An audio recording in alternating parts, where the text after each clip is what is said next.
नमस्कार श्रोते हो, दीपक रेगी कथाकथन चॅनलवर तुम्हा सगळ्यांचं मनापासून स्वागत. श्रोते हो, तुम्ही ऐकताय सुरेश वैद्य यांची मोहपाश ही कादंबरी आणि आज भाग 14वा.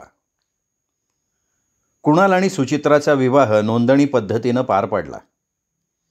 कुणालच्या वतीनं दत्तसाहेबांनी साक्षीदार म्हणून सही केली होती, तर सुचित्राच्या वतीनं अर्थातच मोहिनी मनोमन खुश झाली होती. कारण पुन्हा एकदा मोहिनीनं तिला हवं तेच घडवून आणलेलं होतं. सुचित्रा आता कुणालची कायदेशीर पत्नी होती आणि आज ना उद्या त्यामुळे कुणालच्या वडिलांना तिच्या दाराशी यावंच लागणार होतं. त्यांच्या करोडो रुपयांच्या प्रॉपर्टीची तीही एक भागीदार बनणार होती. वैभवात लोळणार होती सुचित्रा आणि त्याला कारणीभूत होती ती मोहिनी. किती योजनाबद्ध रीतीनं मोहिनीने सुचित्राला कुठे नेऊन बसवलं होतं. कुठल्याही आईने आजवर आपल्या मुलीसाठी असं काही केलं नसेल. मोहिनीला स्वतःचाच अभिमान वाटला होता आणि त्याच आनंदाच्या भरात तिने कुणालला शब्द दिल्याप्रमाणे सगळ्या प्रॉपर्टीच्या जवळजवळ 95% भाग सुचित्रा आणि कुणालच्या नावाने करून दिला होता. तशी कागदपत्रही तिने कुणालच्या स्वाधीन करून टाकली होती. सोनालीला या गोष्टीचं थोडंसं आश्चर्य वाटलं होतं. तिची मम्मी लहानपणापासून असं डावा उजवं करत आली होती, पण त्यामागचं कारण तिला कधी समजू शकलं नव्हतं. तिनेही कधी ते जाणून घ्यायचा प्रयत्नही केला नव्हता. आत्ताही मम्मीनं सगळी इस्टेट सुचित्राच्या नावे केल्यावर तिला थोडं आश्चर्य वाटलं असलं तरी तिने त्याला कसलीही हरकत घेतलेली नव्हती. विवाहानिमित्त दिलेली पार्टी संपल्यावर सुचित्रा आणि कुणाल सजवलेल्या मोटारीतनं फ्लॅटकडे रवाना झाले. दत्तसाहेब वधूवरांचं स्वागत करण्यासाठी अगोदरच येऊन फ्लॅटच्या दारावर उभे राहिले होते. संपूर्ण समारंभात कुणालचे एकमेव नातेवाईक म्हणून दत्तसाहेबच वावरले होते. कुणालने त्यांना योग्य तो मान दिलेला होता. सुचित्राचं स्वागत केल्यावर दत्तसाहेब 10-15 मिनिटं थांबले. कुणालला एका बाजूला घेत त्यांनी त्याला काही सूचना दिल्या आणि मग सुचित्रा आणि कुणालला आशीर्वाद देऊन दत्तसाहेब आपल्या बंगल्यावर परतले. दत्तसाहेब गेल्यावर सुचित्रानं नव्या नजरेनं सगळ्या फ्लॅटवर नजर फिरवली. तशी ती या फ्लॅटवर अनेकदा येऊन गेली होती, पण आज एका वेगळ्या नात्यानं ती या फ्लॅटमध्ये आली होती. आजपासून हे घर तिचं आपलं होतं.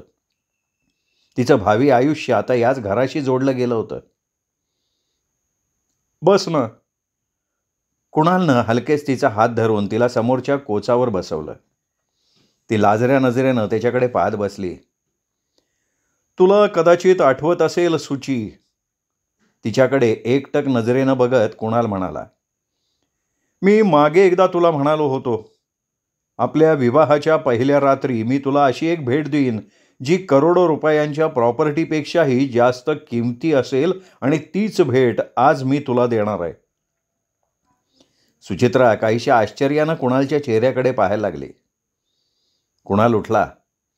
आतल्या खोलीच्या दिशेनं जात म्हणाला, तू इथेच थांब, मी तुझी ती भेट घेऊन येतो. सुचित्रा मनातल्या मनात अंदाज बांधत राहिली. कुणाल अशी आपल्याला कुठली भेट देणार आहे आणि तीही करोडो रुपयांपेक्षा जास्त किमती? एवढी किमती गोष्ट या जगात आहे आणि असेल तर काय असेल ती? सुचित्रा अशी स्वतःलाच प्रश्न विचारत असताना कुणाल पुन्हा हॉलमध्ये आला, पण यावेळी तो एकटा नव्हता, तर सुचित्रा भान विसरून एकदम ताडकन उठून उभी राहिली. विस्फारलेल्या डोळ्यांनी पाहायला लागली. क्षणभर तर आपल्याला भास तर होत नाहीये ना असंही तिला वाटून गेलं. कारण कुणालच्या बाजूला विश्वास उभा होता. कुणालच्या हातांचा आधार घेऊन तो येत होता. आपल्या दृष्टीहीन नजरेनं तो सुचित्राला पाहत होता. त्याच्या चेहऱ्यावर ममता होती, स्नेह होता. सुचित्राला काय बोलावं तेच सुचत नव्हतं. ती अजूनही अविश्वासानं त्याच्याकडे बघत होती. कुणालनं विश्वासला सुचित्राच्या अगदी समोर आणून उभं केलं. अंकल, ही बघा तुमची सुचित्रा, तुमची सुची तुमच्या समोर उभी आहे. कुणाल हळुवार आवाजात म्हणाला. विश्वासनं आपला हात पुढे केला. हातानं तिचा चेहरा चाचपला आणि दाटलेल्या आवाजात हाक मारली, सुची. सुचित्राच्याही खात्री पटली होती. तिने विश्वासचा थरथरता हात आपल्या गालावर घट्ट दाबून धरला. डॅडी? तिची ही अवस्था विश्वासारखीच झाली होती. विश्वासनं तिला आपल्या छातीशी धरलं. सुचित्राही एखाद्या लहान मुलीसारखी त्याला बिलगून हुंदके देत राहिली. विश्वास तिच्या पाठीवर हलक्या हातानं थोपटत होता. त्याच्या डोळ्यातले अश्रू गालांवर ओघळले होते. ते दृश्य बघून कुणालचंही मन काहीसं हेलावलं होतं. बाप मुलीची भेट आपण घडवून आणली याचं मनोमन कुठेतरी त्याला समाधान वाटत होतं. भावनेचा आवेग ओसरल्यावर विश्वासनं सुचित्राला आपल्यापासून दूर केलं, मात्र तिचा हात त्याने आपल्या हातात धरून ठेवला होता. काय सुची, कशी वाटली माझी भेट? वातावरणातला ताण नाहीसा करण्यासाठी कुणालनं हसून विचारलं. खरं सांगू, आजवर कुठल्याही पतीनं आपल्या पत्नीला एवढी किमती भेट कधीही दिली नसेल. आज मला कळालं की जगात करोडो रुपयांपेक्षाही काही किमती गोष्टी असू शकतात आणि त्याचं मोल वेळ आल्यावरच आपल्याला कळतं. कुणालनं सगळं काही सुचित्राला सांगितलं आणि ते सगळं ऐकल्यावर, समजल्यावर सुचित्रा सुन्न झाली. असं काही घडू शकतं? घडतं? विश्वास बसत नव्हता, कारण सगळंच अतार्किक, नाट्यमय, आश्चर्यजनक. पण विश्वास ठेवायलाच हवा होता. तुझा विश्वास बसत नसेल सुची याच्यावर, पण हे सगळं सत्य आहे. पैशासाठी माणूस किती आंधळा होतो, डोळे असून त्याची सारासार विवेकबुद्धी कशी भ्रष्ट होते याचं हे मूर्तिमंत उदाहरण आहे. सुचित्राच्या समोर आता सगळं काही स्पष्ट झालं होतं. कुणाल ना कोणा करोडपतीचा मुलगा आहे, ना कोणी खाण मालक त्याचे वडील होते, ना तो कधी आफ्रिकेत गेला होता. सगळं काही खोटं होतं, नाटक होतं. खरं एकच होतं की कुणालशी तिचं लग्न झालं होतं, तो तिचा पती होता. आणि हे सगळं कुणालनं डॅडींच्या आणि दत्ता अंकलच्या सांगण्यावरनं केलं होतं. सुचित्रा काही बोलत नाही हे बघून विश्वास म्हणाला, पोरी, तुझ्या मम्मीनं कधीच कुठल्याही माणसाला समजूनच घेतलं नाही किंवा त्या माणसाची कदरही केली नाही. पैसा आहेच तिच्या दृष्टीनं सर्वस्व. आयुष्यात तिने फक्त धनाची पूजा केली आणि हे धन सुद्धा तिने चुकीच्या मार्गाने मिळवलं. पण डॅडी, हे सगळं तुम्ही का केलं? कशासाठी? तुझ्या मम्मीला धडा शिकवण्यासाठी. जे धन मिळवण्यासाठी तिने आपल्या सत्सद विवेकबुद्धीचा बळी दिला, स्वतःला अपराधाच्या खाईत लोटलं, त्या धनानं तिला काय दिलंय हेच मला तिला दाखवून द्यायचं आहे. तिच्या हातून आणखीन काही अपराध घडण्याआधी मला तिचे डोळे उघडायचे आहेत. पण हे सगळं तू मला मदत केलीस तर शक्य होणार आहे. मी काय करू शकते डॅडी? तू आपल्या मम्मीला सन्मार्गावर आणू शकतेस, तिच्या डोळ्यात झणझणीत अंजन घालू शकतेस. आणि हे सगळं मी तुला उद्या समजावून सांगीन. खूप रात्र झाली आहे, तुम्ही दोघं दिवसभर थकला असाल, आता आराम करा. असं म्हणत विश्वास उठला, आपल्या खोलीच्या दिशेनं चालायला लागला. विश्वास गेल्यानंतरही ते दोघं तसेच बसून राहिले होते. सुचित्राच्या चेहऱ्यावरचा गोंधळ अजूनही कमी झाला नव्हता. तिच्या चेहऱ्यावरची अस्वस्थता कुणालच्याही लक्षात आली आणि तो म्हणाला, सुची, जे काही घडलं ते आता तुला समजलंय. यात माझा कुठलाही स्वार्थ नाही, कसलाही हेतू नाही. दत्तसाहेबांनी आणि विश्वास अंकलनी जे काही सांगितलं तसं मी केलं, तरीही मी तुला फसवलं, धोका दिला असं तुला वाटत असेल तर मी तुला या बंधनातनं मुक्त करायला तयार आहे. असं बोलून तू माझा अपमान करतोयस असं नाही वाटत तुला? अपमान? हो, अपमान. तू करोडपती आहेस या एकाच उद्देशानं मी तुझ्याशी लग्न केलं असतं तर तू मला फसवलंस, धोका दिलास असं मी म्हटलं असतं. पण मी तुझ्याशी लग्न केलंय ते केवळ माझं तुझ्यावर प्रेम आहे म्हणून. तू श्रीमंत आहेस, एका खाण मालकाचा मुलगा आहेस, हा विचार सुद्धा माझ्या डोक्यात कधी आला नव्हता. तसं असतं तर तुझ्या पैशाकडे बघून मी तुझ्याशी लग्न केलं असं तुझ्या वडिलांना वाटू नये म्हणून मी तुझ्याशी लग्न करायला नकार दिला नसता. आठवतंय? अगं हो, पण तरीही तू असं बोलतोयस.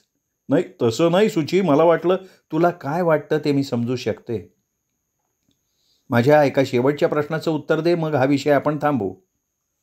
तू माझ्यावर प्रेम केलंस ते केवळ या नाटकाचा एक भाग म्हणून? सुचित्रानं एकटक नजरेनं त्याच्याकडे बघत विचारलं. कुणाल क्षणभर गप्प बसला. मग तिच्या चेहऱ्याकडे नजर रोखत म्हणाला, खरं सांगू, या नाटकातला तोच एक भाग खरा होता. अच्छा, म्हणजे तिथे अभिनय करण्यात तू कमी पडलास तर, असं म्हणत सुचित्रा मिश्किल हसली. एवढ्या वेळ गंभीर असलेल्या कुणालच्या चेहऱ्यावर मोकळं हसू उमटलं. त्याच्या मनातला सल नाहीसा झाला होता. विजयाराजे गालातल्या गालात हसत अभयकडे बघत होत्या. अभय खाली मान घालून आज्ञाधारक मुलासारखा त्यांच्या समोर बसला होता. मधोमध असलेल्या टिपॉयवर एक लिफाफा पडला होता आणि त्या लिफाफ्यामध्ये होता सोनालीचा फोटो. काही क्षण विजयाराजे तशाच अभयकडे बघत राहिल्या. मग आवाज शक्यतो गंभीर ठेवण्याचा प्रयत्न करत म्हणाल्या, नुसता फोटो पाहून माणसाची परीक्षा नाही करता येत, त्यासाठी प्रत्यक्ष त्या माणसाची भेट व्हावी लागते. अहो ना, मी तिला तेच सांगत होतो, पण काय? ती खूप संकोची स्वभावाची आहे. कमाल आहे. मला भेटायला तिला एवढा संकोच का वाटावा? अभयला यावर काय बोलावं ते सुचलं नाही. तो तसाच अस्वस्थपणे बोटांची चाळवाचाळव करत राहिला. क्षणभर थांबून मग विजयाराजे म्हणाल्या, तिचा नुसता फोटो नाही पाहायचा मला तिला प्रत्यक्ष भेटायचं आहे. अभय पुन्हा एकदा काय बोलावं ते न सुचून गप्प राहिला. त्याला काल संध्याकाळी सोनालीशी झालेलं बोलणं आठवत होतं. तिचा हात हलकेच आपल्या हातात घेत तो म्हणाला होता, आता फार दिवस ही गोष्ट मम्मीपासून लपवून ठेवणं योग्य नाही.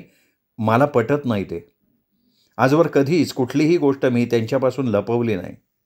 त्यांच्यापासून काही लपवावं असं मी कधीच काही केलं नाही. म्हणून मला वाटतं की ही गोष्ट लवकरात लवकर मम्मीला सांगून मोकळं व्हावं. मग सांगून टाक, मी कुठं नाही म्हणतेय. अगं असं कसं सांगून टाक? तू नकोस का बरोबर? मी कशाला? अगं म्हणजे काय, तुला सगळं पाहायला नको का? काय पाहायचंय? हेच की तुझं होणारं सासर कसं आहे ते. अरे मी तुला पाहिलंय ना, मग आणखीन काय पाहायची मला गरज नाही. जिथे तू असशील तिथे मी आनंदात राहीन. बरं सासरचं सोड, पण निदान तुझ्या होणाऱ्या सासूशी तरी तुझी ओळख व्हायला नको? म्हणजे तुझ्या मम्मीशी? हो ना. सोनालीच्या चेहऱ्यावर एकदम भीतीचे भाव उमटले. ए नाही हं बाबा, मी नाही येणार. का? मला भीती वाटते अरे त्यांची.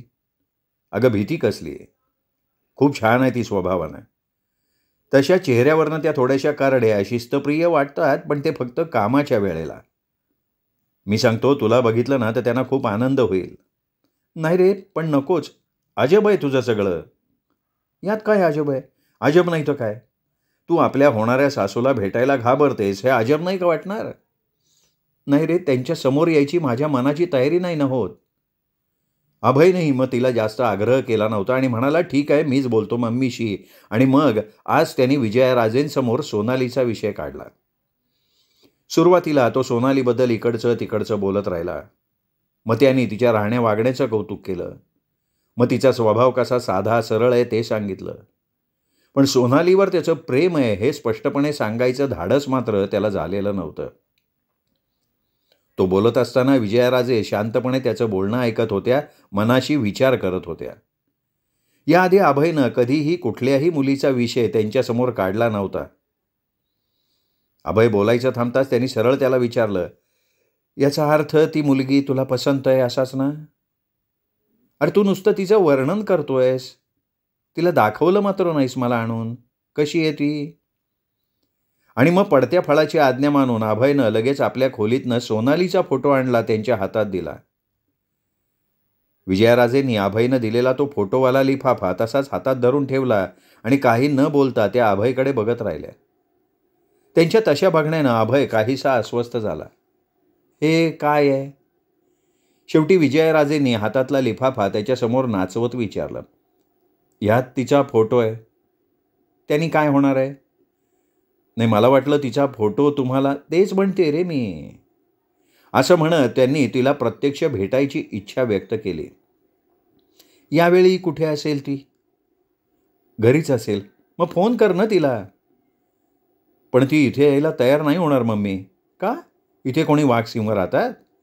नाही तसं नाही, मी सांगितलं ना, ती फार संकोची स्वभावाची आहे.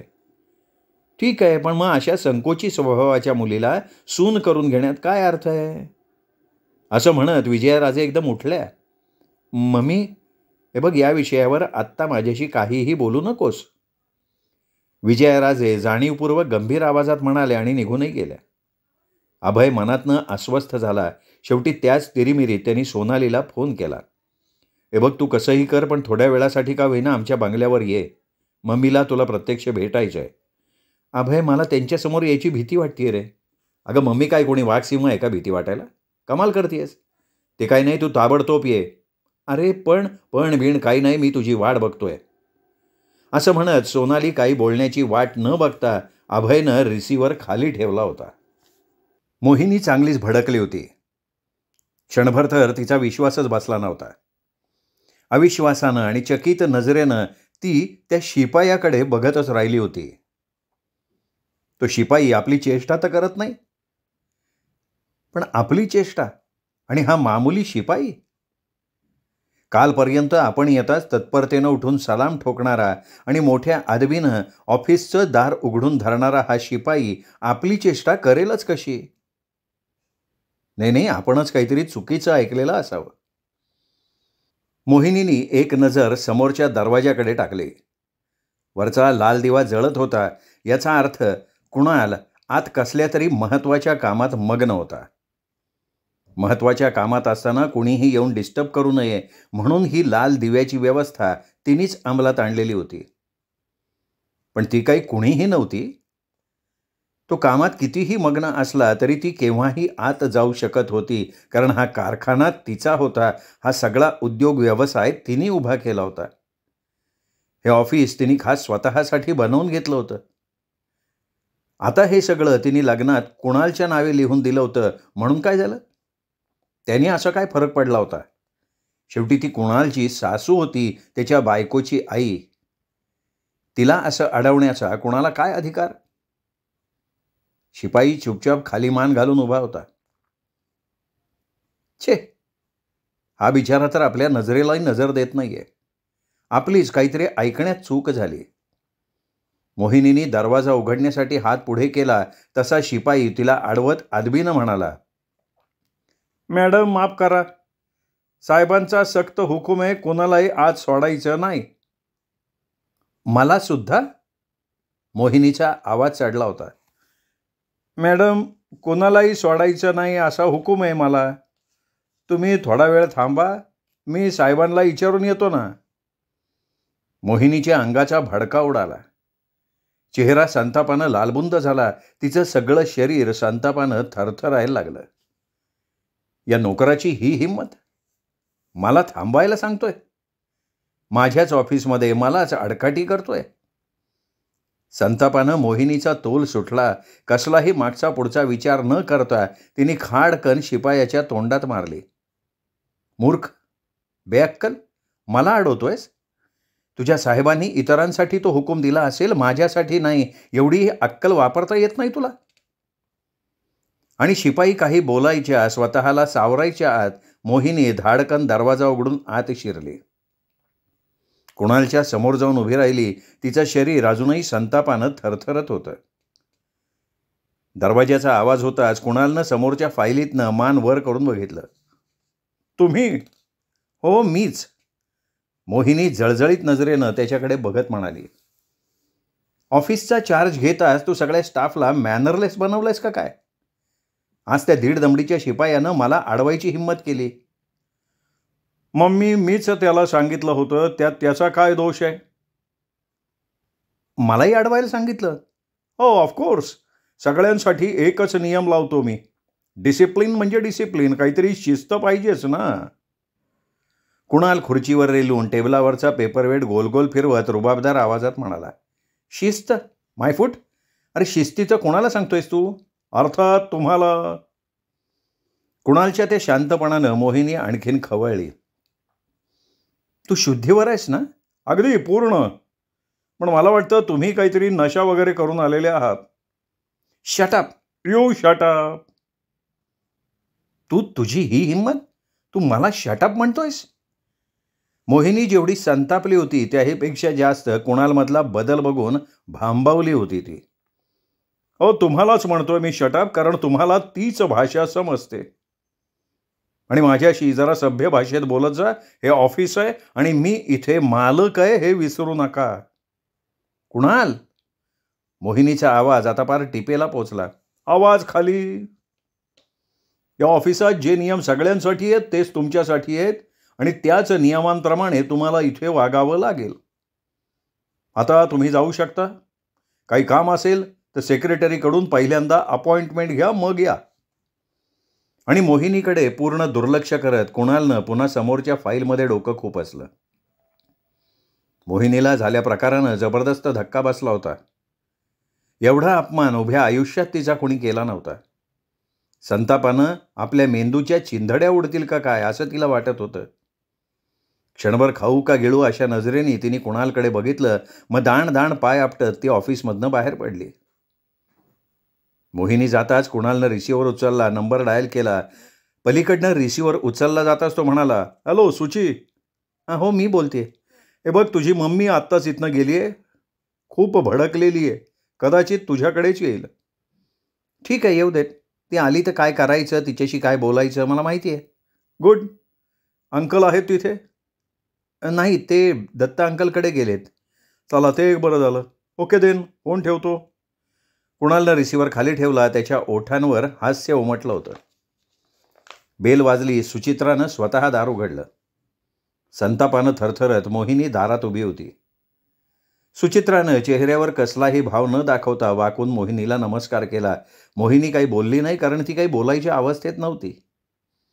सुचित्रा बाजूला होताच ती तरातरा आत आली. एका कोचावर दणकन बसली आणि म्हणाली, हे सगळं काय चाललंय सुची? काय झालं मम्मी? अगं मी कधी स्वप्नातही कल्पना केली नव्हती की कुणाल इतका नीच असेल, माझा असा एवढा अपमान करेल. तो करोडपती असेल तर त्याच्या घरचा. करोडपती आहे म्हणून असा पाण उतारा? मला तर काही समजेन असं झालंय सुची. मोहिनीनं दोन्ही हाताने आपलं डोकं गच्च धरलं. सुचित्रानंही आपल्या चेहऱ्यावर उदास खिन्न भाव आणले. एक उसासा टाकत म्हणाली, मम्मी आता तुला काय आणि कसं सांगू? का गं काय झालं? काय व्हायचं बाकी राहिलंय मम्मी? सगळं संपल्यात जमाय. हे बघ सुची तू आता माझं आणखीन टेन्शन वाढू नकोस. काय ते स्पष्ट सांग. काय स्पष्ट बोलू मम्मी? आपण पुरते नागावले गेलोत ग. आपल्याला फार मोठा धोका दिला गेलाय. हे सगळं आधी समजलं असतं तर. पण आता त्याचा काय उपयोग मम्मी? आता पुढे काय होणार ते लक्षात येत नाहीये. अगं काय झालंय काय? मम्मी अगं कुणाल म्हणजे एक निव्वळ फ्रॉड आहे अगं. तो करोडपती वगैरे कोणी नाही. तो एक सामान्य माणूस आहे. सामान्यापेक्षा सुद्धा सामान्य. आफ्रिकेत राहायचं तर लांब, त्यांनी आफ्रिका बघितली सुद्धा नाही आहे. त्याला ना घरदार आहे ना आई वडील. कसला आलाय ग बिझनेस? आपल्याला त्याने धोका दिलाय ग मम्मी. करोडपती असल्याचं नाटक केलं आणि आपली सगळी प्रॉपर्टी हडप केली. आपल्याला पुरतं भिकारी बनवलं त्याने. मोहिनीला हा आणखीन एक धक्का होता. त्या धक्क्यानं तिची उरली सुरली झोप उडाल्यासारखी झाली. विश्वास बसत नसल्यासारखी ती सुचित्राच्या चेहऱ्याकडे बघत राहिली. अगं पण हे सगळं झालंय कसं? हां अगं कुणाल तर दत्तसाहेबांच्या फर्ममध्ये डायरेक्टर होता. स्वतः दत्तसाहेबांनी तसं सांगितलं. शिवाय त्याचं राहणं वागणं, सुचित्राला मोठमोठ्या हॉटेलात घेऊन जाणं, तिला किमती वस्तू भेट देणं. इतकंच नाही तर आपल्यासमोर आफ्रिकेतले तो आपल्या वडिलांशी बोललाही. मग हे सगळं कसं शक्य आहे? आपल्या मनातल्या शंका मोहिनीनं बोलून दाखवता सुचित्रा म्हणाली, ते सगळं खोटं होतं मम्मी. ते एक नाटक होतं. मी स्वतः त्याला कुणाशी तरी बोलताना ऐकलं. कुणाल त्या माणसाला म्हणत होता की आता तो करोडपती झालाय. त्यांनी त्या माणसाला नोटांचं एक बंडल देतानाही मी स्वतः पाहिलं. त्याच्या बोलण्यावरनं मला हेही समजलं की त्या दिवशी तुझ्यासमोर कुणालचा बाप बनून ज्याने फोन घेतला होता ना, तोच तो माणूस होता. बहुतेक त्याच कामाचे कुणालनं त्याला पैसे दिले. ओ अगं पण दत्तसाहेब सुद्धा या फ्रॉडमध्ये सामील आहेत? हो मम्मी. काय सांगतेस? मी या सगळ्यांना नाही तुरुंगाची हवा खायला लावली ना तर माझं नाव मोहिनी नाही, लक्षात ठेव. मम्मी आता त्याचा काय उपयोग आहे? माझं आयुष्य बर्बाद व्हायचं होतं ते तर झालं ना. म्हणजे मम्मी आता कुणालबरोबर 4 दिवस मी या फ्लॅटमध्ये एकत्र घालवलेत ग. सुचित्राच्या बोलण्याचा अर्थ मोहिनीच्या लक्षात आला. तिने आपले ओठ घट्ट आवळले. कुणालनं इथेही तिच्यावर मात केली होती. मोहिनी क्षणभर स्तब्ध झाली. मग मनाशी कसला तरी निर्णय घेतल्यासारखी म्हणाली, हे बघ, त्यांनी काही फरक पडत नाही, तू माझ्याबरोबर चल. आत्ताच्या आत्ता आपण कुणाल आणि दत्तच्या विरुद्ध पोलीस कंप्लेंट करू. काय समजतात काय स्वतःला? नाही गं मम्मी, नाही. मम्मी, अगं त्याचा काही उपयोग होईल असं नाही वाटत. कुणालनी पहिल्याच रात्री गोडगोड बोलून सगळ्या कागदपत्रांवर माझ्या सह्या घेऊन सगळं काही स्वतःच्या नावावर करून घेतलं आहे. आता आपल्याकडे त्याच्याविरुद्ध कसलाही पुरावा नाही, उलट त्याच्याकडे आमचं लग्न झाल्याचा, सगळं काही त्याच्याच नावावर असल्याचा पुरावा आहे. अशा परिस्थितीत आपण काही करू शकत नाही मम्मी, आणि पोलीस केस वगैरे करून मला आता माझं आणखीन हसू नाही करून घ्यायचं. पण एका अर्थी या सगळ्याला तू जबाबदार आहेस मम्मी. अगं, त्याच्या श्रीमंतीला भुलण्याच्या आधी तू थोडाफार विचार करायला हवा होतास. पण उलट तू मला प्रोत्साहन देत राहिलीस आणि मी सुद्धा मूर्खासारखी तुझ्या सांगण्याप्रमाणे वागत राहिले. आता जे काही होईल ते मला भोगलं पाहिजे ना मम्मी. म्हणजे सुची, तू हे सगळं सहन करणार? ज्याने तुझ्याबरोबर तुझी सगळी संपत्ती हडप केली त्याची तू आयुष्यभर गुलामी करत राहणार? त्याशिवाय माझ्या हातात दुसरं काय आहे ग मम्मी? मोहिनी काही क्षण अवाक होऊन सुचित्राकडे बघत राहिली. मग चिडून म्हणाली, हे बघ सुची, एखाद्या अशिक्षित अडाणी बाईसारखं बोलू नकोस. तू शिकलेली आहेस, आधुनिक विचारांची आहेस. शरीर विटाळलंय असल्या खुळचट कल्पना मनाशी बाळगणं तुला शोभत नाही. आणि केवळ तेवढ्या एका कारणावरनं अशा धोकेबाज विश्वासघातकी माणसाबरोबर तू आयुष्य काढणार आहेस? मम्मी, आयुष्य काढीन का नाही नाही सांगता येणार, पण माझ्या मूर्खपणाची शिक्षा म्हणून मी हे सहन करायचा प्रयत्न मात्र नक्कीच करणार आहे. कारण तुझ्या इतकी मी सुद्धा या सगळ्याला जबाबदार आहे.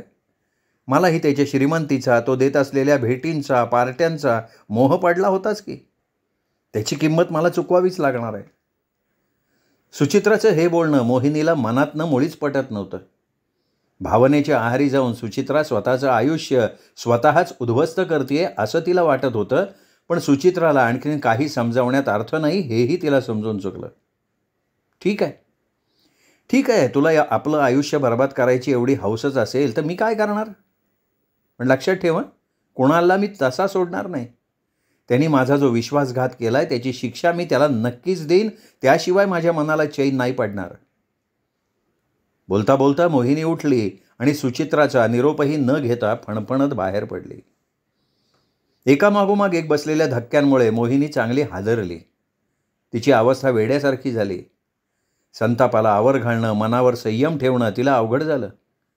विचार करून करून तिच्या मेंदूचा अक्षरशः भुगा झाला होता. सगळ्यांनी आपल्या विरुद्ध कट केला आहे असं तिला वाटत होतं. सुचित्राकडून असलेल्या तिच्या अपेक्षा फोल ठरल्या होत्या. कुणाल विरुद्ध पोलिसात तक्रार करण्याचं धाडसही तिला होत नव्हतं, कारण त्याच्याविरुद्ध कसलाही लेखी पुरावा तिच्याकडे नव्हता. उलट तिने स्वखुशीनं सगळं काही त्याच्या नावावर करून दिल्याचं कुणाल सिद्ध करू शकत होता. मग अशा परिस्थितीत पोलीस तरी तिच्यावर कसा विश्वास ठेवणार? मोहिनीची सगळ्या बाजूनं कोंडी झाली. कुठूनही सुटायचा, पळवाट शोधायला जागाही नव्हती. आणि त्यातच आता वेगळ्या चिंतेनं तिला ग्रासलं. कुणालनं आज तिला अपमानित करून आपल्या ऑफिसमधनं जवळजवळ हाकलून दिलं होतं. उद्या ह्याच पद्धतीनं तो सगळ्या प्रॉपर्टीतनं तिला बेदखल करू शकत होता आणि त्यावेळी तिच्या हातात काहीही उरणार नव्हतं. एका क्षणात होत्याचं नव्हतं होणार होतं. ती अक्षरशः रस्त्यावर येणार होती. या नुसत्या कल्पनेनं मोहिनी घामेघूम झाली. स्वतःवरच ती चिडली, कारण ही परिस्थिती तिने स्वतःच्या हातानं ओढवून घेतली होती. कसलाही विचार न करता तिने कुणालवर विश्वास टाकला होता, आंधळा विश्वास. आणि कुणालनी त्याचा बरोबर फायदा उचलला होता. तिचं सगळं काही त्यांनी हिरावून घेतलं होतं, तिला रस्त्यावर आणलं होतं. पण का केलं कुणालनं असं? कशासाठी केलंय? अचानक मोहिनी त्या प्रश्नापाशी ठेच लागून अडखळली. एक प्रश्न सणसणत आला तिच्या मेंदूवर आपटला की हा विश्वासघात काय केवळ कुणालनी केलाय? विश्वासाचा गैरफायदा करून फक्त कुणालनंच घेतलाय? आपण स्वतः तरी यापेक्षा वेगळं काय केलं होतं? मोहिनीने ते प्रश्न झटकून टाकायचा प्रयत्न केला, पण तिला ते शक्य नाही झालं.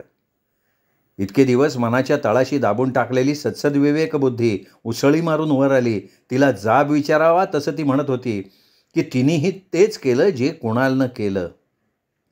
कुणालला विश्वासघातकी म्हणायचा तिला काय अधिकार होता? तिने कुणालवर विश्वास टाकला तसाच विजयानं सुद्धा तिच्यावर विश्वास टाकला होता. कुणालनं तिच्या विश्वासाचा गैरफायदा घेतला, तसा तिने सुद्धा विजयानं टाकलेल्या विश्वासाचा गैरफायदाच घेतला होता ना. केवळ विजयाचाच नाही, तर मोहिनीनं आपल्या पतीचाही विश्वासघात केला होता, मातृत्वाचाही तिने विश्वासघात केला होता. तिचं अवघं अस्तित्व विश्वासघाताच्या पायावर उभं होतं आणि असं असताना कुठल्या तोंडानं ती कुणालवर आरोप करू शकत होती. मनात उठलेल्या विचारांच्या झंझावातानं मोहिनी कमालीची अस्वस्थ झाली. त्याच अवस्थेत ती बंगल्यावर आली. आता पुढे काय या प्रश्नानं पुन्हा एकदा तिचा ताबा घेतला. कुणालनं फसवल्याची जाणीव पुन्हा एकदा तीव्र झाली. मनातला संताप परत उफाळून आला. कुणालला धडा शिकवलाच पाहिजे.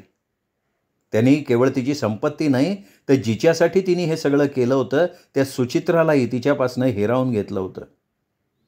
त्याने कुणालला अजिबात क्षमा करता कामा नये. मोहिनीची नजर टेलिफोनकडे गेली. करावा का पोलिसांना फोन? आणि पोलिसांनी पुरावा मागितला तर? आणि त्याहीपेक्षा महत्त्वाचं, ही गोष्ट जगजाहीर झाली तर किती हसू होईल. एका सामान्य माणसानं तिला फसवलं म्हणून सगळेजण तिला मूर्खात काढतील, तिची कीव करतील. शिवाय करोडपती जावई मिळवण्याच्या नादात तिने आपल्या मुलीचं लग्न एका घरदार नसलेल्या, घराण्याचा पत्ता नसलेल्या माणसाशी करून दिल्याचं समजल्यावर किती नाचक्की होईल. पोलिसांकडे तक्रार करण्याचा विचार मोहिनीनं मनातनं काढून टाकला. काहीतरी दुसरा मार्ग शोधला पाहिजे. मोहिनी दिवाणखान्यातनं उठली, बेडरूममध्ये आली, बेडवर आडवी झाली. बराच वेळ ती या कुशीवरनं त्या कुशीवर तगमगत होती. अचानक तिला विश्वासची आठवण झाली. आत्ता यावेळी विश्वास आपल्या जवळ असायला हवा होता. काही नाही तरी निदान त्याच्याजवळ मन मोकळं करता आलं असतं. मनाची होणारी ही तगमग काही अंशी का होईना कमी झाली असती. आज पहिल्यांदा मोहिनीला आपण किती अगतिक आहोत, किती एकट्या आहोत, एकाकी आहोत याची तीव्रतेनं जाणीव होत होती. श्रोते हो, हा होता भाग 14वा. भाग 15वा अर्थात शेवटचा भाग उद्या. तोपर्यंत नमस्कार मित्रो.